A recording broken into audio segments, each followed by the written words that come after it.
Ce drone va effectuer des zigzags au-dessus des plants d'agrumes, une spécialité de la région de Nabeul, et scanner 15 hectares avec des caméras et des capteurs. Les données collectées permettront d'analyser le niveau d'hydratation de telle ou telle parcelle et la qualité du sol et même l'état des cultures pour détecter des maladies. Ensuite, l'agriculteur pourra revenir avec une pulvérisation de pesticides ou un arrosage ciblé sur les plantations en souffrance.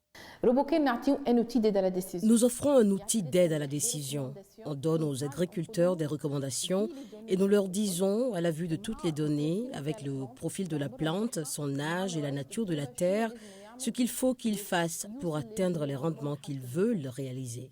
Recourir aux technologies modernes dans l'agriculture est devenu inévitable pour réduire les coûts et les pertes de culture, explique Imen Biri, la fondatrice de RoboCare, une nécessité qui s'impose davantage avec les effets du changement climatique.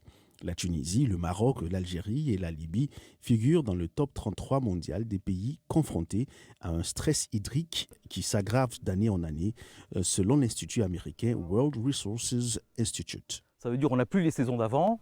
On n'a plus les saisons d'avant où à chaque période, on savait exactement ce qu'il fallait faire. Aujourd'hui, chaque année, on a des variations climatiques qui font que l'on est obligé de réagir en mai ou d'habitude où il fait bon. Et bien là, il y a des fortes chaleurs et donc la nouaison des fleurs ne se fait pas correctement. Donc, on doit agir. Et puis en août, là où il faisait chaud et bien maintenant il pleut. Alors, on a ces bouleversements sur lesquels on doit s'adapter. Et ça, c'est vraiment le défi de demain. Le recours aux technologies dans le secteur agricole reste toutefois limité dans la région. Au Maroc, seuls 3% des 2 millions d'agriculteurs utilisent des technologies selon le ministère de l'Agriculture. En Tunisie, tout comme en Algérie et au Maroc, l'utilisation des drones est très surveillée et interdite sur certaines portions du territoire pour des raisons de sécurité. Mais les experts prédisent une généralisation de ces nouvelles technologies dans l'agriculture en Afrique du Nord, ce qui, selon eux, nécessitera d'adapter le cadre juridique de ces pays et de sensibiliser les agriculteurs tout comme les administrations.